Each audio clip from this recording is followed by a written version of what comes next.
I laid a warning. Now people are going to have to listen because the token female is here. Uh-oh. She joins me right Who? now. This is Alison Hi. Moran. Good morning, Allison. Good Good morning, Good man. morning, Droid. How are you, man? I'm doing amazing. This PWHL playoffs have been super entertaining, and we are going to Game 5. We're going to a I'm- fifth and deciding game. I am so excited. It's tomorrow. It's tomorrow night. There may be an impromptu play-by-play broadcast of it. I'll keep y'all posted on that. Allison, It's great to have you here. It's great to have the token female here. But man, Great this to be- PWHL season, forget just the finals, but this season has been Phenomenal. unbelievable. I'm going to argue this is the best inaugural season for a league since the induction of the NHL itself. Mm. Okay, if you were alive, what was that? Almost 100 years ago, Droid. Like that. Yep. I'd be real curious. Number one, no women were involved, probably. Right. Oh, no, I mean the merge. The No, merge, like the merge inaugural season from the NHL and the WHA. Yeah, I will go for that. I'm excited about the entire hoopla and the entire world about this league, the PWHL. I mean, It is on fire, and my God, who deserves it more than these women who put themselves on the line? They slam into the boards. They are hard, man. They're kicking butt, man. They are. It's exciting. Not holding back, and I love it. Elena Muller with Here's what I miss. with the game winner. Elena Muller with the game winner came at 18:36 of the second overtime. 2 overtimes for the only goal. I know. Mm-hmm. I watched this game in full. I've watched many a PWHL game in full. Man, on the Women's Sports Network, by the way, we got to give them a plug. Yes, yep, we do. We do. Yes, man, because other people need to watch that too. This final series, each team had 33 shots on goal in game 4. Mhm. And game 5 is going back to Boston. It's tomorrow. It's 7 p.m. A title hangs in the balance.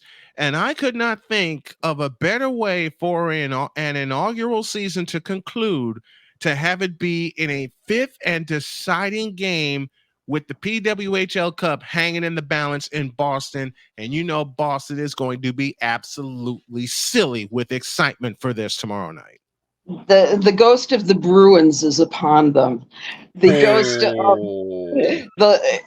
the late Bill Walton, God rest his merry soul, is also hanging over that garden. They will be in top form. I'm going to predict another overtime game. Personally, I'm expecting it. I wouldn't be because surprised. Nobody's going to want to go home. Okay. So I wouldn't be just surprised if it's a multiple overtime game to decide it. Yes. I would not be surprised if it's a multiple overtime game to decide it. And I'll say it again for this series. Wow. It's just fitting that it goes to a fifth and deciding game. There will not be a seat to be had in the house. Everybody is on pins and needles for this game. And it will be, and it's so fitting to me, Brian and Droid, that it is in an original 6 city. I mean, how incredible is that?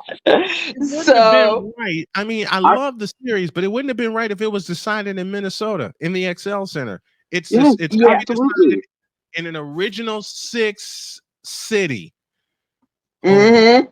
Cannot wait for it. It's kismet, although I have to say I'm going to root for Minnesota. I'm going to root for one heck of a game. I have I can't say I don't have a stake in the matter because I love covering women's sports and I've loved watching every game this series. But this one, Yeah. game 4, it took 2 overtimes to decide it. Oh, I know. And this one I think is going to take another couple overtimes to I believe decide it. I believe Yes, yes.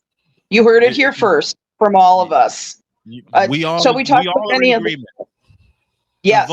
The votes unanimous that this is going to be another overtime classic.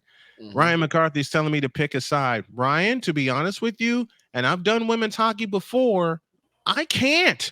Not with the way these two teams are playing, I cannot. I can't pick a side because just when you think you have it figured out with one team, the other team steps up. This proves it. This game 4 proves it. Because this is women's sports at its best.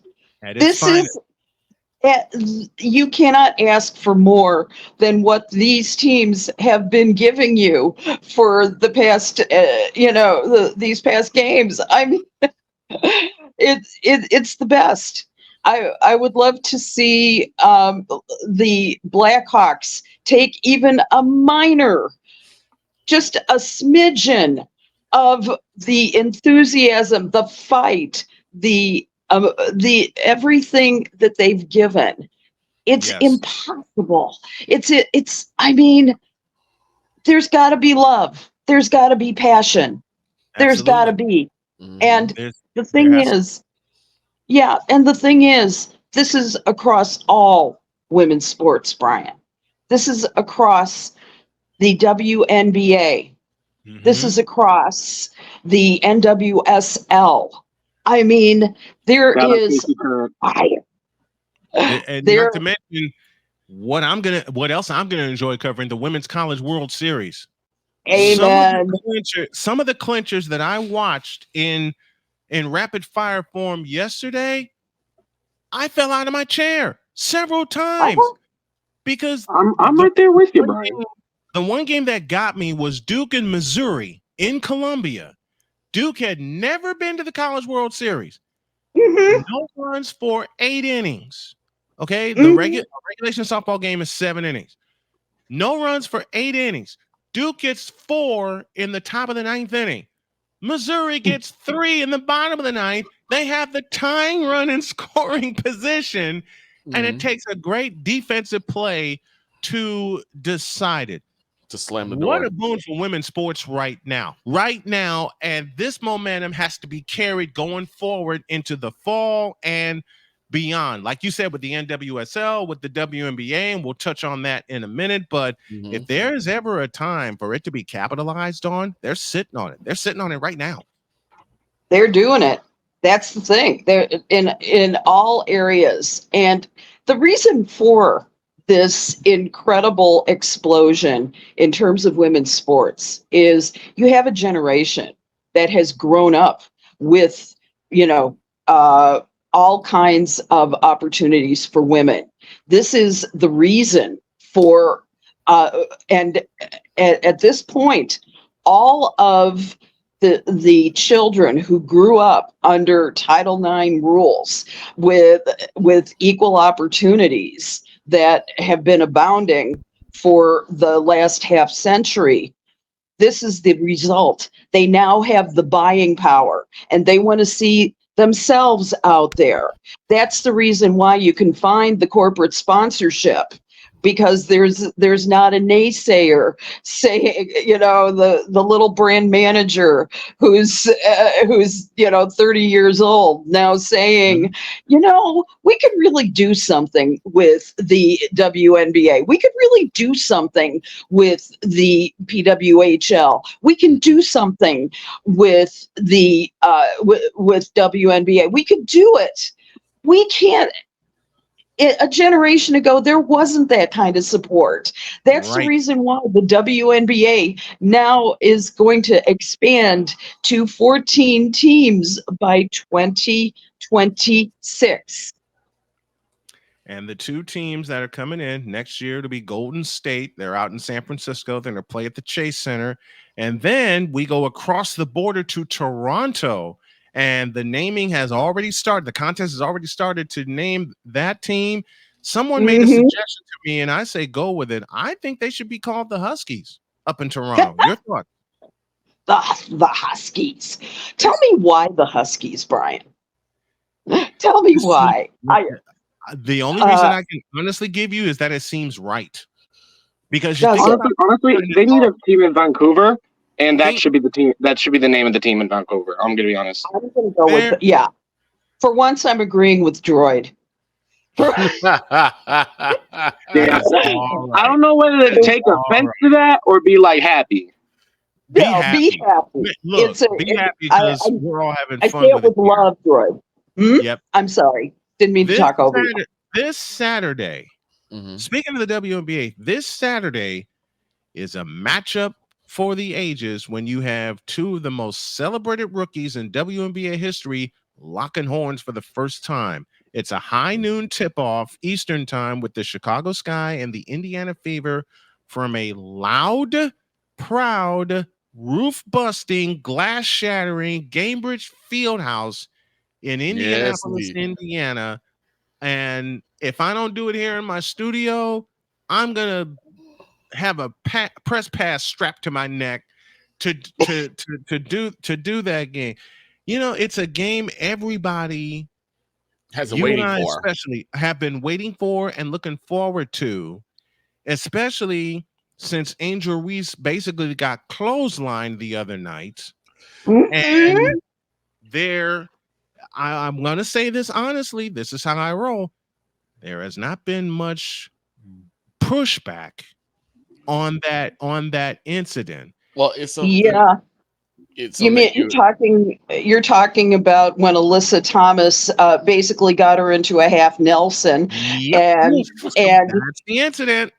Oof. she came back so classy and so amazing, saying, I'm a rookie. I expect this. This is the way the game is played. Just because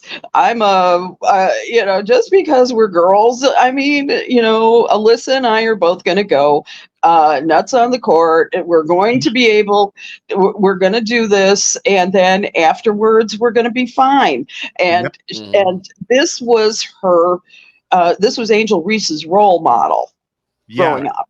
This was Angel Reese's big, kahuna. And so it's so interesting that she would be the first one to draw the flagrant foul on for strangling Angel Reese, who came back, by the way, really strong. And it was simply amazing in that. It was kind of a welcome to the WNBA moment for It absolutely was. It absolutely was. Have that happen. And This the matchup right best. here that we have on Saturday, I'm going to say it, a year down the road, it's going to be an Eastern Conference Finals preview. I think it's going to be an East Finals preview. The Fever have a couple of more pieces to get, but they have two great ones to build around. Right. With Aaliyah Boston and Caitlin Clark. Of course, Chicago has Angel Reese. Camila Cardoso is set to make her debut. And you play to your strengths with your team.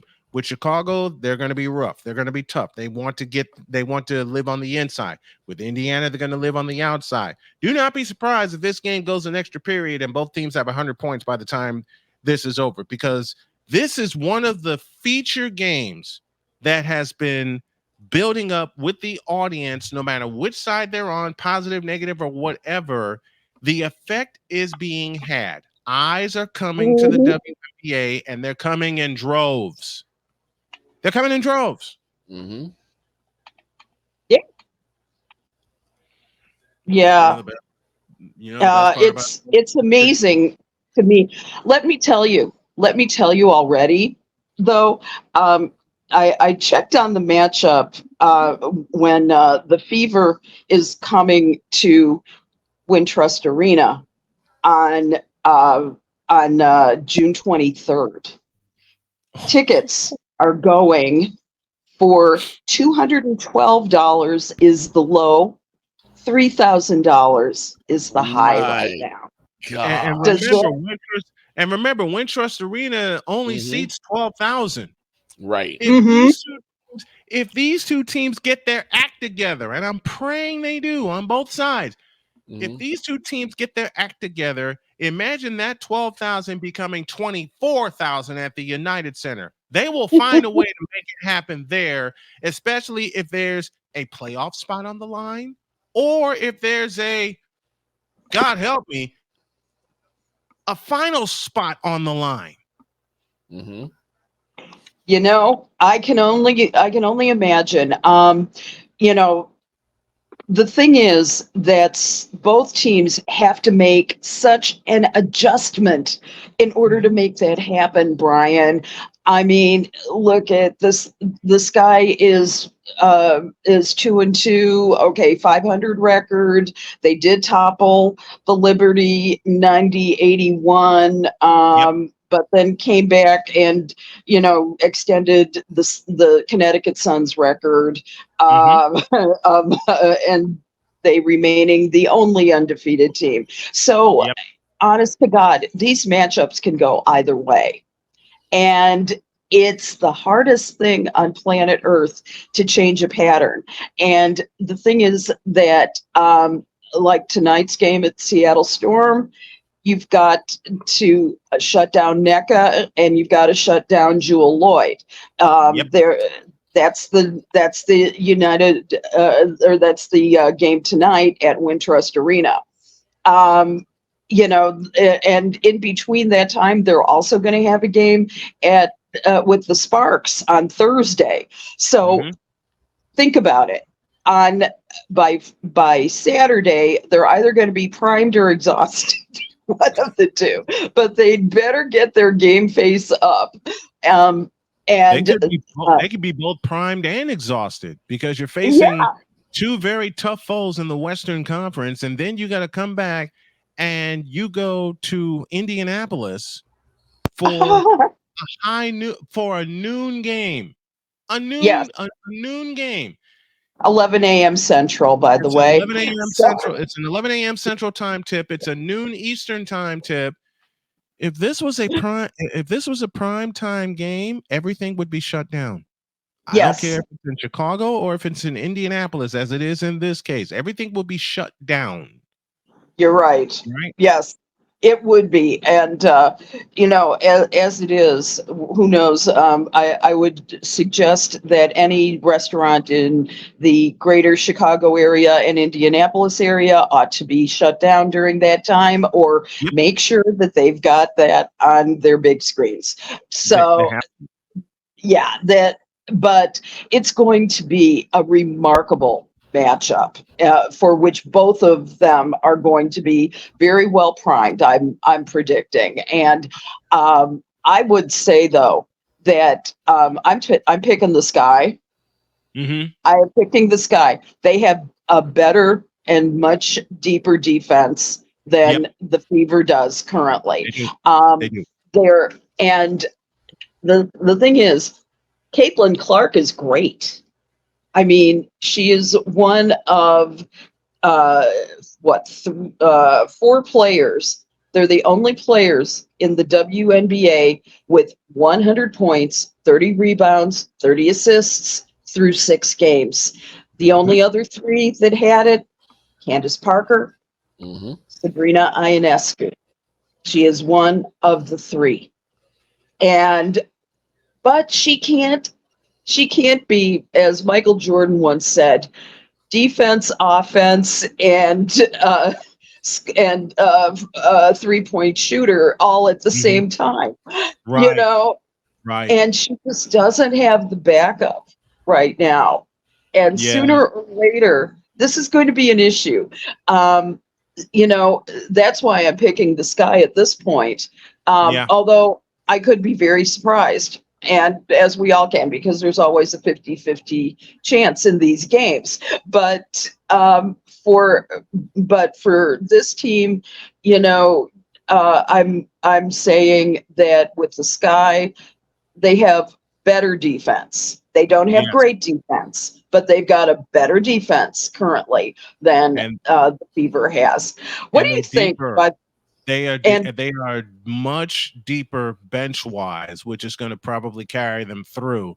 When you have yeah, more bodies to throw at Caitlin Clark, the same way the Pistons had more bodies to throw at Michael Jordan, and the same way the Bulls had more bodies to throw at Magic Johnson and those guys back in 1991, the mhm, deeper your team is, the more fresh bodies you can throw at a feature player. But I'll say it again: do not be surprised if this goes an extra period and there's at least high 90s on both sides. Which brings this to mind, and we'll close up shop with this. I'll never forget this comment you sent me that someone had said that Caitlin Clark just doesn't have it anymore, that she's unwatchable. Who told this lie? yeah, it was on one of the fan sites, and this woman had said, "Oh, she looks like a zombie out there. She has no enthusiasm, no love for the game. She looks like a WNBA automatron." And I'm going, what, who are you watching?